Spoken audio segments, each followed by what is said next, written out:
ICO. Let's pick up with ICO. That's page 19. Okay, perform no duties other than integrity control in only one command. Inspect and sign activity logs of sergeants. There's no time frame there. You just do it. It doesn't say how often to do it. Develop and maintain integrity control program and comprehensive overtime control program. Check equipment and supplies for misuse and misappropriation. Inspect non-public areas of the command to ensure that the two posters reporting corruption and misconduct and corruption tears us all apart are conspicuously posted. Ensure the annual issuance of and collection of parking permits is in compliance with department property. Maintain a record of insurance and return in command in a command park and permit log. You know, you have to have the proper paperwork, all integrity steps here, like nothing jumps off the page. Ascertain that computer security and integrity is maintained, including all department recorded media and evidence, investigative, audio, videotapes, whatever. Verify identification sections, print out of criminal history inquiries.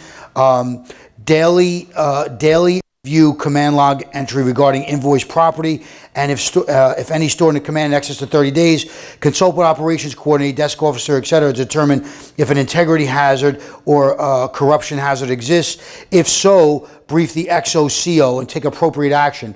So the notification to the XOCO is not automatic, right? You could go there, you could check the, number one, are you making a command log entry? No. It says daily review the command log entry regarding invoice property, and if any stored in command in excess of 30 days, consult with the operations coordinator, desk officer to determine if an integrity or corruption hazard exists. That's it.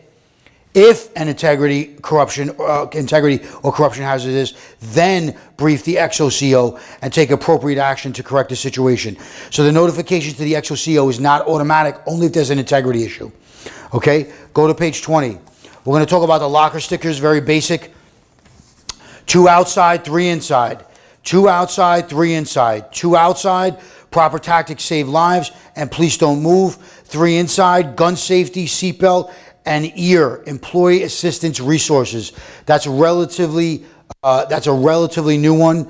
ICO every November, inspect these two and make a command log entry that says you did it.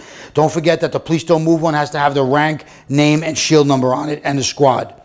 Maintain records of integrity control program, including integrity monitoring file. Visit corruption-prone locations frequently at irregular hours. Visit command holding cells, squad cells, hospitalized prisoner rooms, ER, etc. Keep CO advised of corruption conditions and corruption hazards. Inform local businesses of department policy and the penal law regarding gratuities and corruption. You got to go out and see the businesses, tell them no free cups of coffee, no discounted lunches. Instruct UMOS during roll call regarding identifying corruption and reporting procedures. Provide advice to CO and unit commanders regarding penalties for command disciplines. Investigate and submit reports in response to IAB or borough investigations as assigned by CO. Liaison with IAB and borough investigations to develop information regarding self-initiated anti-corruption programs. Notify borough investigations concerned regarding self-initiated cases. Compile, maintain, update central personnel, confidential personnel profile of subordinates and send to new COs when MOS is transferred. Confer with all sergeants upon assignment and annually thereafter regarding members of the command with negative information on their confidential personnel profile. Check Central Personnel Index of newly assigned MOS. Verify annually with Personnel Bureau. Become well-versed with aided system index screens. Investigate when necessary and contact fraud collision investigation squad for assistance if necessary. Review records, court overtime, property, supervisor feedback form. Supervisor's feedback form, that's the new form that supervisors fill out for the new monthly impact measurement report. It's no longer called that. Okay. Vending machine ledgers.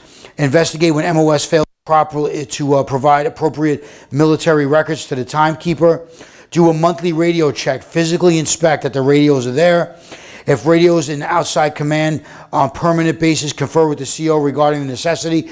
This could have been somebody that got a threat and the CO assigned to him 6 months ago, fine, no problem. Is it still necessary? That's all that line means, right? 6 months ago, this cop got a threat from some gang member. You assign him a radio to take home. Is that still necessary? Okay, you confer with the CO about that. Do random checks of summonses to ensure proper license plate and number recorded on a certification card. Do monthly audit of domain awareness system to ensure desk officers are updating the automatic vehicle locator each tour. Okay, go to page 21.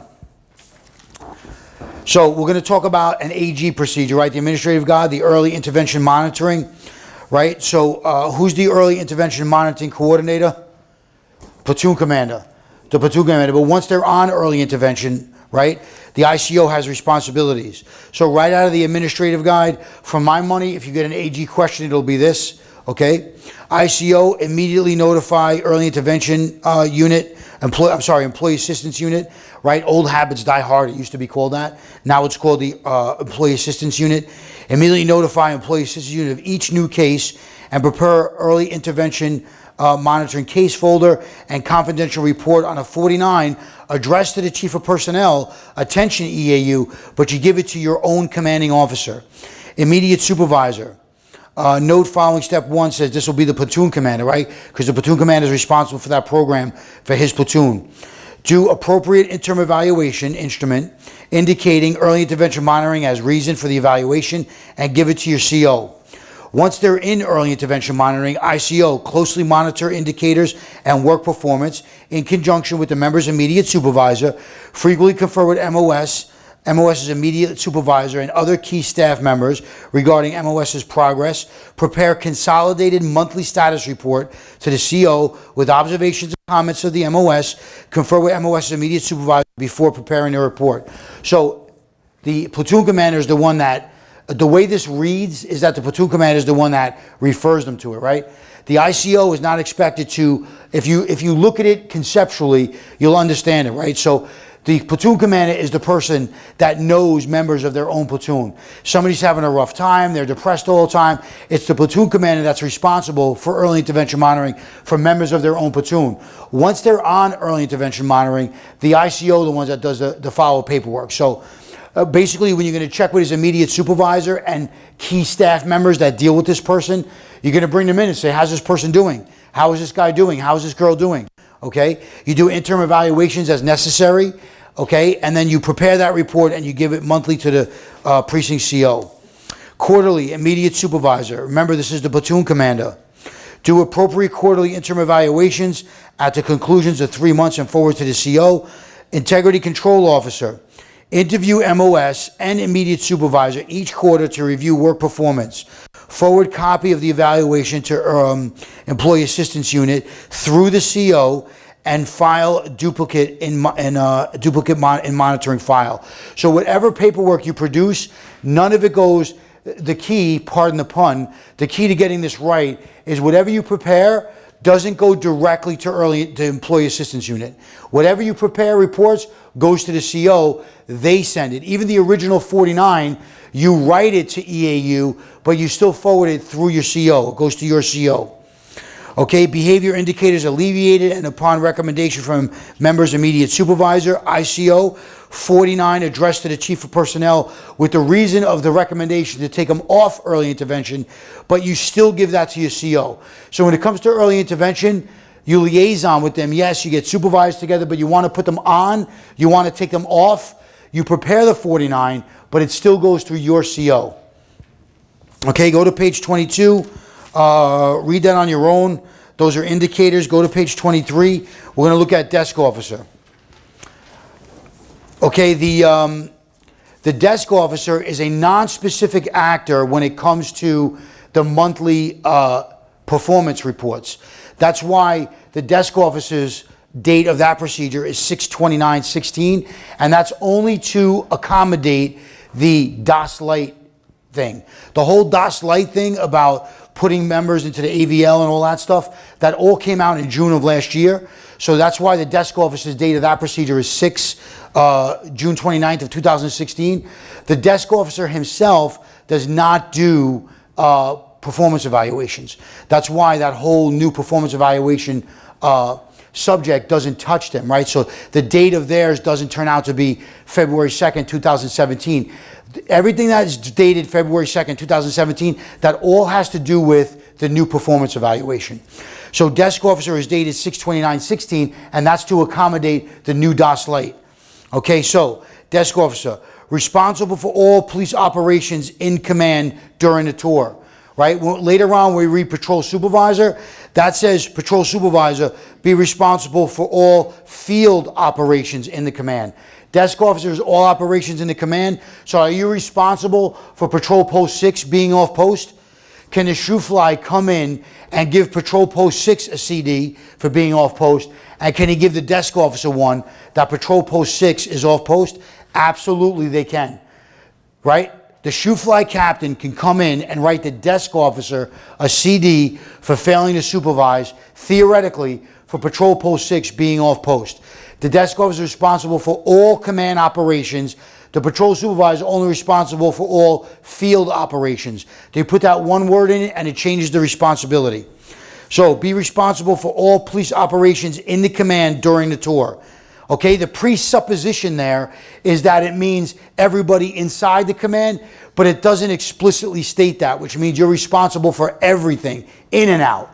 The patrol supervisor is just responsible for outside. Desk officer is responsible for everything. Meal issues. Arrange meals and relief for personnel assigned in command facility. Ensure that supervisor meals are scheduled so that one supervisor is on patrol at all times. When more than one patrol supervisor is on patrol, one will relieve the desk for meal. Meal relief is not an emergency. No POs will be assigned to the desk. Command log entries. Sign name and time in command when assuming desk, okay, in command log when assuming desk duties, and again when end of tour from desk. Okay, enter lieutenant and sergeants in command log as present for duty at the start of their tours. Sign out in command log when leaving the desk area for any reason. Sign in upon return. Verify property entries. Make paycheck entries. Ensure post changes are entered in the command log, as they occur and entered on the front of the roll call. Also notify the TS operator. Property issues. Inspect property locker in all areas in the command where property is being held at the beginning of the tour. Conduct physical inventory of property using the PET system. The system will give you the inventory numbers. Inspect property clerk division seals, formerly called peddler seals, on all street vendor property bags and compare the serial numbers to the numbers on the voucher. Inspect seals on all plastic jewelry security envelopes for tampering. Conduct immediate investigation if seal is violated. Enter results of inspection in the command log by entering physical inventory number from pets. Safeguard key and invoice property during the tour. Who safeguards the property key to the property room during the tour? Desk officer safeguards the property key. Make separate entry indicating any invoices stored in excess of 30 days. They probably will go here. This is like a fan favorite. They ask this all the time. Entry indicating any invoices stored in excess of 30 days. Not 30 days, excess of 30 days. That's a separate command log entry. So you have a command log entry of all the property and then a separate one for property stored in excess of 30 days. Notify ops coordinator of the number of vouchers stored in excess of 30 days and expedite delivery of invoice property to its final storage location. Again, how will that look? They're not going to say on the exam, expedite delivery to its final blah, blah, blah. They're going to give you a reason why it's over 30 days, and they're going to give you a reason why it is. Flat tire on the property van. Evidence property control specialist is out sick. Expedite delivery. Make a decision. Change a tire on the van. You come in and do it. We don't have anybody, so you're going to do it. Okay? Expedite delivery means make a decision. You have to be prepared to see what that's going to look like on the exam. What will expediting delivery look like on the exam? Could it be change a flat tire? Yeah, it could be. Okay?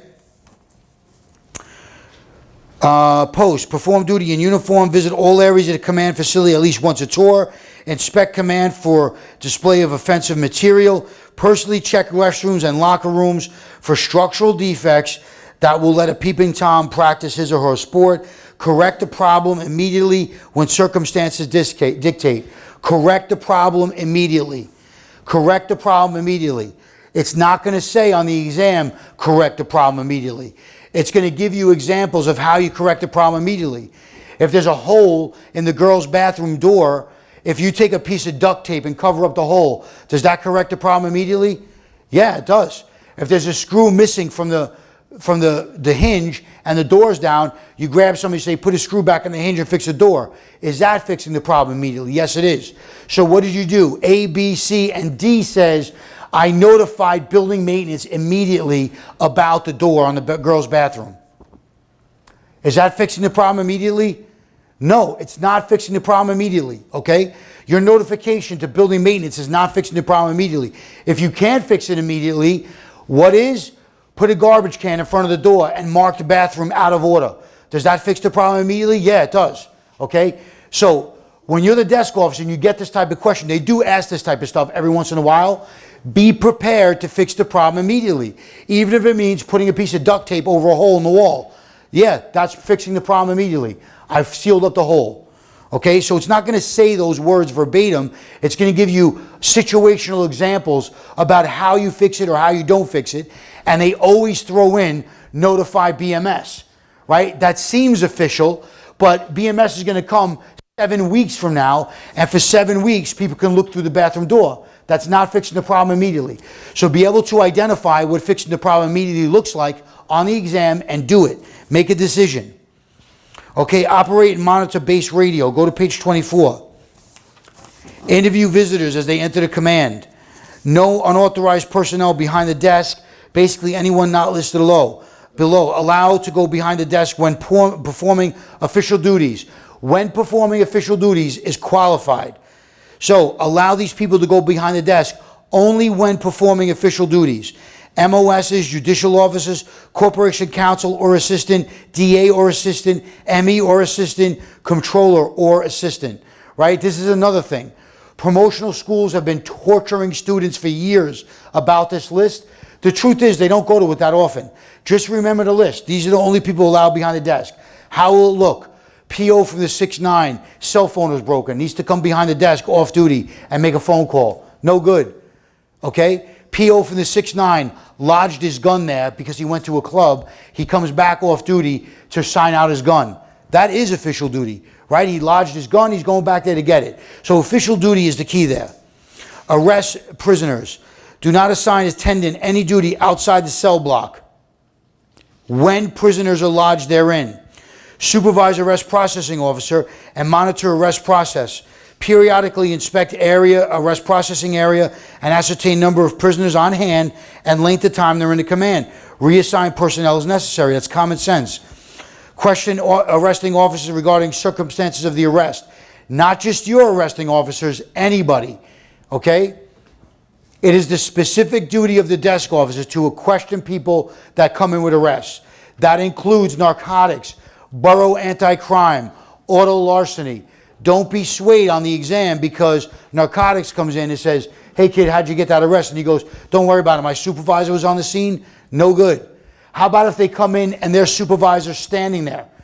Their sergeant's still standing there. That does not alleviate you of the responsibility. Otherwise, it would say, see, it's important to talk about this stuff because this is where people get it wrong, right? It doesn't say, there's no addendum in there that says only questioning arresting officers about details of the arrest if their supervisor is not standing there. If their supervisor didn't verify the arrest out on the street. It doesn't say any of that. It says question people regarding details of their arrest, okay? There is no qualifier there. So no matter what situation they give you, even if their sergeant from narcotics or auto larceny standing there, or their lieutenant, okay? In real life, we know you're not going to do that, but on test day, that's still a legitimate inquiry. How'd you get that collar? I'm the desk officer. I am the king of all I survey, or the queen of all I survey. How did you get the collar? You're bringing that perp into my command. How did you get the collar? You are authorized, not only authorized, but it's your duty to ask them that. So there's no caveat about only if their supervisor's not there, only if their arrest wasn't verified on the street. Theoretically, it's going to happen twice because patrol supervisor verifies the arrest. They don't come in. Even the patrol supervisor in your own command, they don't come in. They verify the arrest. You bring it in. When they bring the arrest in, you still ask them, how'd you get it? Okay? So that one line is apt to be tested any number of different ways. Even though that line seems simple. Question arresting officers regarding circumstances of the arrest. Roll call. Make required roll call adjustments at roll call and finalize as per ARCS. After platoon has been posted, record changes as they occur in the command log and on the front of the roll call. You also notify the TS operator of post changes and notify the patrol supervisor of reassignment for members returning for court or details. That's common sense.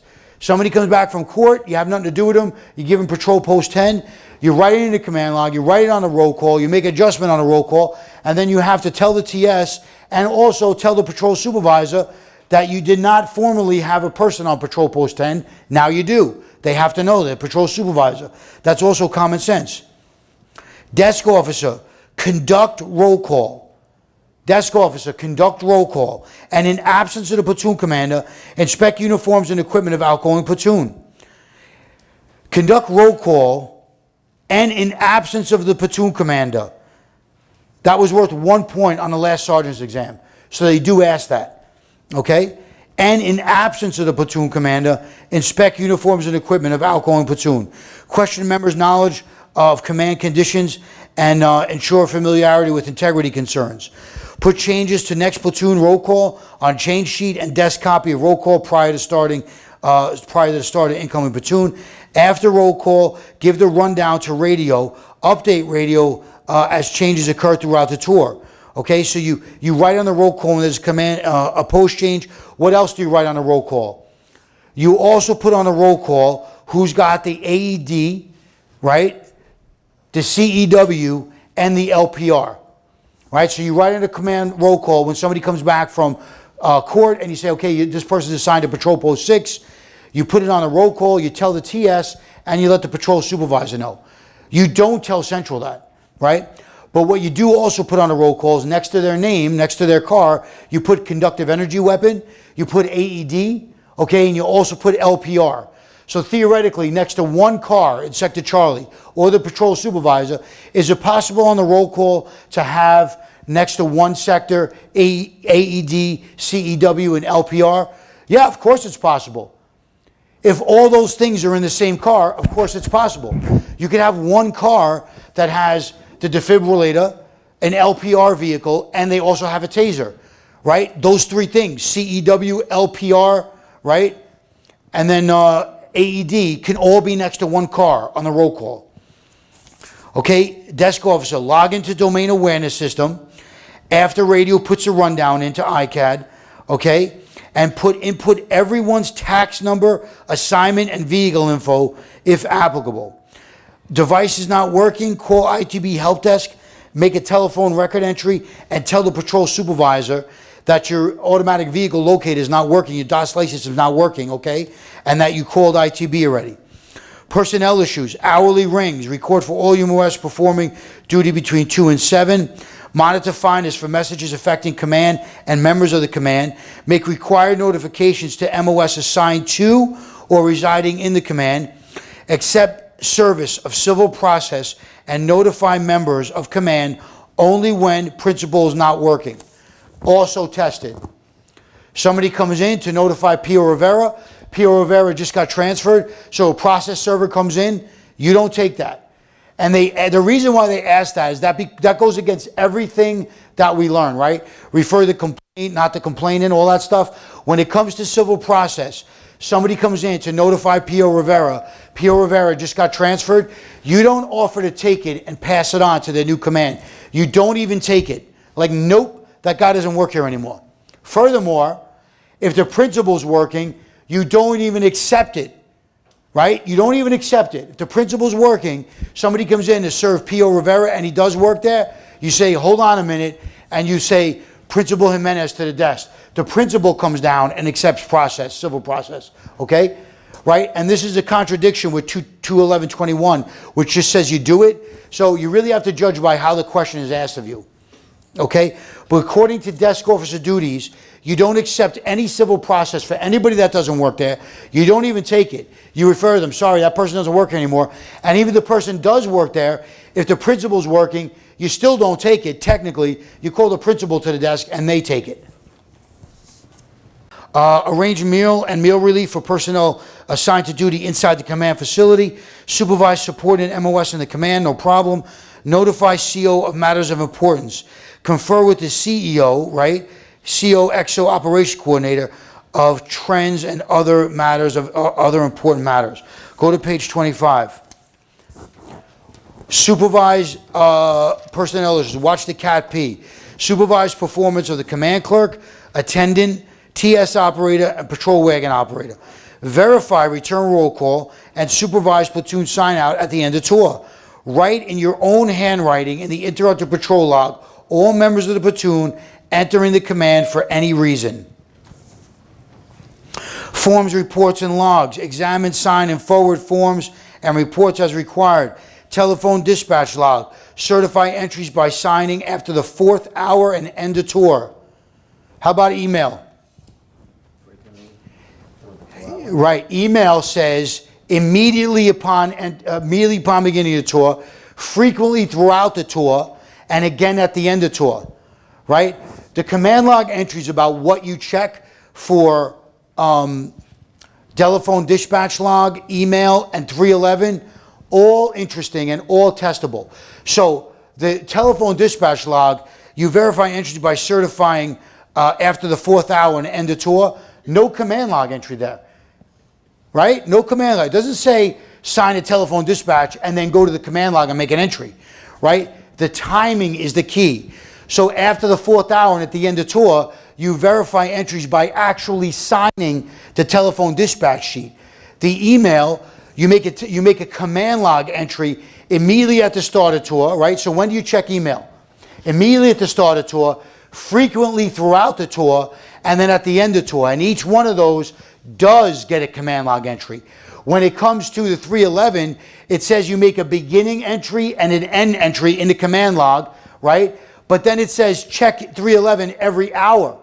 But every hour, those don't get command log entries, right? So you're confused. Let's go back to the beginning, right? The telephone dispatch log is after the 4th hour and at the end of tour. But that's not a command log entry. You're actually signing the telephone dispatch sheet. When it comes to 311 and email, right? Email, you make a command log entry, right? So when do you check it? Immediately at the beginning of tour, frequently throughout the tour, and then at the end of tour. And every one of those does get a command log entry. When it comes to 311, the command log entry is the beginning at the end. But then it says, make a command log entry at the beginning and the end, but then it says, check 311 system every hour. But you don't put those in the command log. The command log is the beginning and at the end, but you check 311 every hour. When you check email, immediately at the beginning, frequently throughout the tour, and again at the end of tour, those do get command log entries. So when it comes closer to the test day, we go over that again and you make yourself a little chart so you know what gets signed where. Okay, it is actually easy to keep straight. Telephone record, maintain a paycheck, supervised distribution. You have to do a consolidated tour report. Supervise entries made on the prisoner roster. Doesn't give you a time to check it. You just supervise entries made. This is still the desk officer. Supervise issuance of the summons book. Personal bail or recognizance. Don't worry about it. They never ask you bail in a million years. Okay? Like they're going to trust you to take money. They never ask bail, right? Somebody's going to come up and like, I have a suitcase here with $4,000. Can my guy get out of jail? Like they never ask bail, okay? So don't worry about bail. Department property, make sure supervisor conducts investigation when an MOS is injured and or department property is damaged. Submit reports regarding it. Safeguard portable radios and distribute, giving priority based on nature of member's assignment. That's less of an issue now because everybody gets their own radio. Check on, repair, availability, distribution of field equipment, radios, emergency equipment, and make entries in pertinent records. If gas pumping equipment is defective, notify, report it to Fleet Services Fuel Control. That's easy. Ensure U.S. flag is displayed properly between sunrise and sunset each day. 2014 captain's exam said sunset and sunrise each day. A captain's exam, all they did was invert those two things and it was wrong. It said ensure U.S. flag is displayed properly between sunset and sunrise each day, right? Lieutenants that were taking that exam, they just skipped right over that because it seemed like it was right, and that got a bunch of people. Promptly post any changes that modify uniform of the day. Patrol wagon. Assign qualified member to operate the patrol wagon when civilian operator is not available. So stop right there. Who gets assigned first? The civilian operator. Who's next?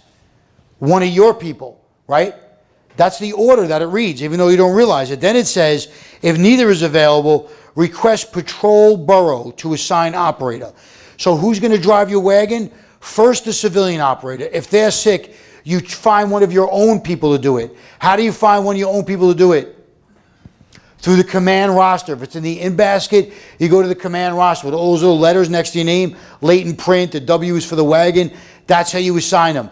Don't jump all over that in an in-basket, right? You find this guy, right? P.O. Sanchez, awesome. He's one of the choices. Wrong.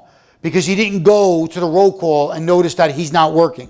Okay? That's going to be a double verification there. They're going to tell you that your wagon operator's out. They're going to give you P.O. Sanchez. Great, awesome. He is one of the choices, so it must be good.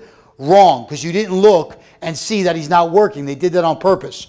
Okay? So, if neither is available, you go to patrol borough. Okay? Not the borough court section. And that sounds great. The civilian wagon operator's out. You have nobody, so call the borough court section to assign an operator. That sounds sexy, but it's wrong. Okay? So it's the civilian operator first, then you find your own person. If you can't find either, then you go to the patrol borough to assign an operator. But now that you have one, you will not assign a patrol wagon operator any duty outside the station house without prior approval from the borough court section. So now that you have somebody, you can't assign them to do anything without checking with the borough court section. It doesn't say supervisor. You think it wants to say supervisor, right? You're a supervisor, you're the desk officer, I need to assign this person something to do. So who do you call? Borough court section supervisor. That sounds like it makes sense, but it's wrong. It's just the borough court section. Okay, assignments from borough court section have priority over your assignments. Can you send somebody to the borough to pick up 30 cases of paper in the wagon? Yeah, of course you can. But first you got to call the borough court section and make sure it's okay with them. Okay? Go to page 26. Command receptionist, who gives a shit about her? Plainclothes units. Do not deploy SNU anti-crime peddler personnel unless the SNU anti-crime peddler supervisor is assigned totally and completely to their supervision. Okay? None of this covering. I'll cover anti-crime. No good. If a supervisor is not available, do not deploy SNU anti-crime and peddler. This is important, and I'll tell you why.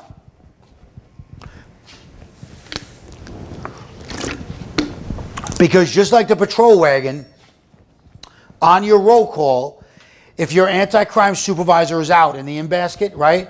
They love doing this stuff, right? If the anti-crime supervisor is out, what do you say? You guys can't go out as anti-crime. So you leave them as an anti-crime and you put them in uniform. Putting them in uniform is not the key, okay? Yes, they have to be in uniform, right? If you have no supervisor for them. But on test day, you are not even allowed to call them anti-crime. So that's no good. You got to change your designation to robbery auto, larceny auto, SP9 auto. I don't give a crap what you call them if you want to send them out in their super special unmarked car that nobody gets keys to because they're jerks, right?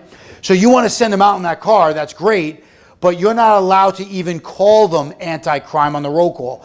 No supervisor for them, totally and completely assigned to their supervision. You must put them in uniform and then assign them as something else. Robbery auto, conditions auto. I don't care what you call them, but it can't be anti-crime. Okay, Department Computer Systems, read that on your own. Email. Check command email frequently throughout the tour, immediately after the tour starts, right? And after fourth hour, and record checks in the command log. That says all the checks. So it's immediately at the beginning of tour, frequently throughout the tour, and after the fourth hour. I may have said, did I say end of tour before? Yeah. No. It's after the fourth hour. So the telephone dispatch log is after the fourth hour at the end of tour. Email is immediately to start a tour, frequently throughout the tour, and then after the fourth hour. So that has to be done in the command log. Those are checks that go in the command log, right? I messed myself up there. It's not at the end of the tour. It's immediately to start a tour, frequently throughout the tour, and during the fourth hour of the tour, and record all of those checks in the command log. Okay? Ensure important actionable information is relayed to outgoing platoon or appropriate personnel as required. Notify Intel Division's Criminal Intelligence Section promptly of major incidents. This is a useless acronym. It is never done on patrol, but it is tested, so you have to memorize it, right? This is never done every day, but we're studying for an exam. They do stick this in as like choice D just to mess you up. So whole big RPGs you have to know. So when you notify Intel Division's Criminal Intelligence Section, homicide, assault involving shot, stab, slash, line of duty, crime results in serious injury to MOS, trap in vehicle even if there's nothing in it, burglary, arrest, any home invasion, whether or not there's arrest, and gun arrest, robbery arrest, gang incidents, any gang incidents, or pattern crime arrest. So although Intel has nothing to do with it, right? If you grab up a guy that closes pattern 13, right, on the off chance you take it, not the squad, Intel's got nothing to do with that, but you got to notify him anyway. So this is a particularly annoying acronym because it has no basis in reality, but DCAS does stick it into a question here and there. Okay, go to page 27. Absolutely know this, every single line. Okay, prior to being relieved at the end of tour, make command log entry with the following. Okay, this directly came out of Bratton's re-engineering. Enough people suggested this, right? Remember he put it out? Give me some great suggestions, right? We can't get an air pump by the gas pumps in 1PP. Somebody said put an air pump there so you get gas, you can fill your tire up. They won't do that. But here's this excruciating command log entry you have to make at the end, right? Make sure you know this. Prior to being relieved at the end of tour, make command log entry with the following. Identification, condition, and location of any MOS injured during the tour. Location and time of any confirmed shots fired jobs or any 1013 or 1085 calls during the tour. Open missing persons reports requiring follow-up, including age, identification, and residence. Hospitalized prisoners and their locations, any fixed posts requiring relief, number of 61s or PARs pending sign-off, and any other pertinent information as required. RMPs that went out of service during the tour or whatever. So, identity, condition, and location of any MOS injured during the tour, that does not automatically mean hospitalized, right? What if P.O. Smith from Sector Charlie got hurt during an assault, got stitches, and went home? You still have to put on there that P.O. Jones or whatever from Sector Charlie got assaulted, got stitches, and is at his residence now. That people automatically think that means if they're in the hospital, and it doesn't automatically mean that. It doesn't say location of hospital. It means the location where they are. So even if they got injured and went home, you still have to write that. Okay? Also, location and time of any confirmed shots fired and confirmed 1013s. That sounds great on the test, but it's wrong.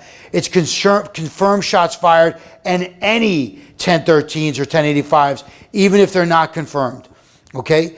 Borough Court Liaison Lieutenant, we're going to skip that. Go to page 28. Let's talk about Patrol Supervisor.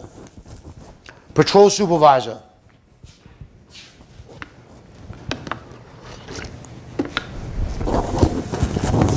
(20217).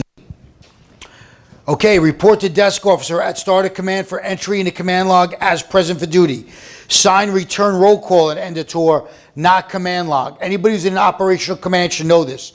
You notice the other actors said, stand there, have the desk officer sign you in, but sign out in the command log. Patrol supervisor, sign end of tour on the roll call. You should know that. Patrol command in uniform, equipped with portable radio, no kidding, as directed. Supervise all police field operations in your command, field operations. Inspect department vehicles for platoon. Use automatic vehicle locator feature in DOS Lite to monitor location of RMPs during the tour to enhance safety, yeah, right, of MOS and ensure proper delivery of police services. If AVL is not working, call ITB Help Desk, make a telephone record entry, and tell desk officer that you called. So I guess they're assuming that you came in here, right?